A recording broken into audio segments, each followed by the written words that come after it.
அப்ஸ்டாக்ஸ்ல பாத்தீங்கன்னா நீங்க வந்து யாராச்சும் ரெஃபர் பண்ணிருப்பீங்க. அதற்கு பாத்தீங்கன்னா உங்களுக்கு வவுச்சர் வந்து கொடுத்திருப்பாங்க. அந்த வவுச்சரை எப்படி வந்து ரெடீம் பண்றது அப்படிங்கறத பத்தி தான் டீடைலா இந்த வீடியோல பார்க்க போறோம். பார்க்கறதுக்கு முன்பாக சேனலை சப்ஸ்கிரைப் பண்ணிடுங்க. வீடியோக்குள்ள போலாம். அப்ஸ்டாக்ஸ் ஆப் வந்து ஓப்பன் பண்ணிடுங்க. ஓப்பன் பண்ணிட்டு சைடில் வந்து அக்கௌண்டோட ப்ரொஃபைல் ஆப்ஷன் இருக்கும், அதை கிளிக் பண்ணிடுங்க. அதை கிளிக் பண்ணிட்டு கீழே ஸ்க்ரால் பண்ணீங்க அப்படின்னா அங்கே வந்து ரெஃபரண்ட் ஏன் அப்படின்ற ஆப்ஷன் கொடுத்துருப்பாங்க. அதை கிளிக் பண்ணிட்டு இதில் வந்து யுவர் ரெஃபரல் ஆக்டிவிட்டின்னு கொடுத்துருப்பாங்க. அந்த ஆப்ஷனை கிளிக் பண்ணிடுங்க. அதை கிளிக் பண்ணதுமே உங்களோட லிங்க் மூலியமாக அப்ஸ்டாக்ஸில் பார்த்தீங்கன்னா அக்கௌண்ட் வந்து ஓப்பன் பண்ணியிருந்தாங்க அப்படின்னா அதுக்கு ஆனால் ஒரு ரெஃபரல் ஏர்னிங்ஸ் பார்த்தீங்கன்னா உங்களுக்கு வந்திருக்கும். இங்கே பார்த்தீங்கன்னா அதற்கான வவுச்சர் வந்து இருக்கும், அதை நீங்கள் வந்து கிளைம் பண்ணிக்க முடியும். அதில் கீழே பார்த்தீங்கன்னா கிளைம் நோ ஆப்ஷன் இருக்கும், அதை நீங்கள் கிளிக் பண்ணுறீங்க அப்படின்னா இங்கே வந்து ஒரு கோடு வந்து இருக்கும். அந்த கோடை பார்த்தீங்கன்னா நீங்கள் வந்து காப்பி பண்ணிக்கணும். சைடில் இருக்கக்கூடிய ஆப்ஷனை கிளிக் பண்ணிட்டு அதை காப்பி பண்ணிவிட்டு கீழே இருக்கக்கூடிய கிளைம் ரிவார்டு அப்படின்ற ஆப்ஷனை கிளிக் பண்ணுங்கள். அதை நீங்கள் கிளிக் பண்ணதுமே பார்த்தீங்கன்னா டேரெக்டாக பார்த்தீங்கன்னா இந்த மாதிரி ஒரு பேஜ் வந்து ஓப்பன் ஆகும். இதில் நிறைய விதமான ஆப்ஸ் எல்லாமே வந்து கொடுத்துருப்பாங்க. இதில் எந்த ஆப்பில் வேணாலுமே அந்த பவுச்சரை பார்த்தீங்கன்னா நீங்கள் வந்து ரெடீம் வந்து பண்ணிக்க முடியும். உங்களுக்கு பிடிச்ச ஆப்பில் நீங்கள் வந்து பண்ணிக்கலாம். இப்போ நான் வந்து இதில் ஃப்ளிப்கார்ட்டில் கிஃப்ட் கார்டாக பார்த்தீங்கன்னா வந்து அதை நான் வந்து ரெடீம் பண்ண போகிறேன். அதுதான் இப்போ நான் உங்களுக்கு சொல்ல போகிறேன். அந்த ப்ராசஸ் இப்போ பார்க்கலாம். இப்போ ஃப்ளிப்கார்ட் ஆப்ஷனை நான் வந்து கிளிக் பண்ணுறேன். கிளிக் பண்ணிட்டு இதில் அமௌண்ட் வந்து கேட்பாங்க. அமௌண்ட் எவ்வளோ அமௌண்ட்டோ அதை நீங்கள் வந்து என்ட்ரு பண்ணிடணும். வவுச்சரில் எவ்வளோ அமௌண்ட் போட்டிருக்கோ அதை என்ட்ரு பண்ணிட்டு குவான்டிட்டி வந்து 1 செலக்ட் பண்ணிவிட்டு கீழே வந்து செக் அவுட் ஆப்ஷன் இருக்கும், அதை கிளிக் பண்ணிடுங்க.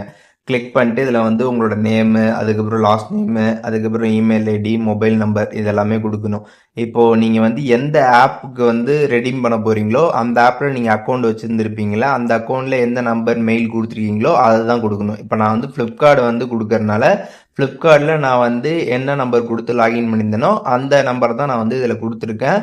அண்டு அதில் இருக்கக்கூடிய இமெயில் ஐடியெல்லாம் நான் வந்து இதில் கொடுத்துட்டேன். கொடுத்ததுக்கப்புறம் பார்த்தீங்கன்னா கீழே ஸ்க்ரால் பண்ணிங்க அப்படின்னா அந்த கோடு வந்து நீங்கள் என்டர் பண்ணணும். நான் ஃபஸ்ட்டு ஒரு கோடை காப்பி பண்ண சொன்னேன்ல, அந்த கோடை பார்த்தீங்கன்னா நீங்கள் இங்கே வந்து என்டர் பண்ணிக்கோங்க. என்ட்ரு பண்ணிட்டு கீழே அப்ளை ஆப்ஷன் இருக்கும், அதை கிளிக் பண்ணிட்டு இங்கே அக்ரின்னு இருக்கும், அந்த டேர்ம்ஸ் அண்ட் கண்டிஷன் அக்செப்ட் பண்ணிடுங்க. அக்செப்ட் பண்ணிவிட்டு கீழே பார்த்தீங்கன்னா பிளேஸ் ஆர்டர் அப்படின்ற ஆப்ஷன் வந்து கொடுத்துருப்பாங்க, அதை நீங்கள் கிளிக் பண்ணிடுங்க. அதை கிளிக் பண்ணதுமே பார்த்தீங்கன்னா ஆர்டர் பார்த்தீங்கன்னா வந்து பிளேஸ் ஆகிடும். பிளேஸ் ஆனதுக்கப்புறம் பார்த்தீங்கன்னா உங்களுக்கு கொஞ்சம் நேரத்தில் பார்த்தீங்கன்னா எஸ்எம்எஸில் பார்த்தீங்கன்னா வந்து அந்த கிஃப்ட் கார்டு, அதுக்கப்புறம் கிஃப்ட் கார்டோட பின் இதெல்லாமே பார்த்தீங்கன்னா வந்து கொடுப்பாங்க. அதுக்கப்புறம் நீங்கள் வந்து அதை ஃப்ளிப்கார்ட்டில் போட்டு அதை ரெடீம் வந்து பண்ணிக்க முடியும். ஸோ இப்போ இதில் வந்திருக்கக்கூடிய அந்த கிஃப்ட் கார்டு நம்பரு, அதுக்கப்புறம் அதோட பின் எல்லாத்தையுமே நீங்கள் வந்து நோட் பண்ணிக்கோங்க. நோட் பண்ணிவிட்டு கீழே நீங்கள் வந்து ஃப்ளிப்கார்ட் ஆப்பை வந்து ஓப்பன் பண்ணிடுங்க. ஓப்பன் பண்ணிவிட்டு அக்கௌண்ட் ஆப்ஷன் இருக்கும், அதை கிளிக் பண்ணிவிட்டு கீழே ஸ்க்ரால் பண்ணீங்க அப்படின்னா அதில் சேவ்டு கிரெடிட் அண்ட் டெபிட் கார்ட்ஸ்னு கொடுத்துருப்பாங்க. அந்த ஆப்ஷனை நீங்கள் வந்து கிளிக் பண்ணிடுங்க. அதை கிளிக் பண்ணிட்டு ஆட் ஃப்ளிப்கார்ட் கிஃப்ட் கார்டுன்னு இருக்கும், அந்த ஆப்ஷனை கிளிக் பண்ணி அதில் கிஃப்ட் கார்டு நம்பரு, அதுக்கப்புறம் கிஃப்ட் கார்டு பின் எஸ்எம்எஸில் வந்து அதை பார்த்து கரெக்டாக என்ட்ரு பண்ணிட்டு அப்ளை கொடுத்துருங்க. ஒன்ஸ் நீங்கள் கொடுத்ததுக்கப்புறம் பார்த்தீங்கன்னா உங்களுக்கு கிஃப்ட் கார்டு பார்த்தீங்கன்னா சக்ஸஸ்ஃபுல்லாக பார்த்தீங்கன்னா ஆட் வந்து ஆகிடும். அதுக்கப்புறம் பார்த்தீங்கன்னா நீங்கள் இந்த வவுச்சரை பார்த்தீங்கன்னா வந்து யூஸ் பண்ணிக்க முடியும் ப்ராடக்ட்ஸ்லாம் வந்து ஆர்டர் பண்ணுறப்ப. அண்ட் மெயினான விஷயம் பார்த்தீங்கன்னா இதுக்கு எக்ஸ்பிரி டேட் வந்து இருக்கும், அது வரைக்கும் தான் பார்த்தீங்கன்னா அந்த அமௌண்ட் வந்து இருக்கும். அதுக்கு மேலே ஆயிடுச்சுன்னா அது பார்த்தீங்கன்னா எக்ஸ்பிரி ஆகிடும், அதை நீங்கள் வந்து யூஸ் பண்ண முடியாது. அந்த டேட்குள்ளே பார்த்தீங்கன்னா நீங்கள் வந்து ஏதாச்சும் ஆர்டர் போடுறப்ப இந்த அமௌண்ட்டை நீங்கள் வந்து யூஸ் பண்ணிக்கலாம். ஸோ இப்போது எப்படின்ற டீட்டெயில்ஸ் வந்து தெரிஞ்சிருப்பீங்க. இதில் எதுவும் டவுட் இருந்துச்சு அப்படின்னா கமெண்ட்ஸில் மென்ஷன் பண்ணுங்கள், நான் எல்லாருக்குமே ரிப்ளை பண்ணுறேன்.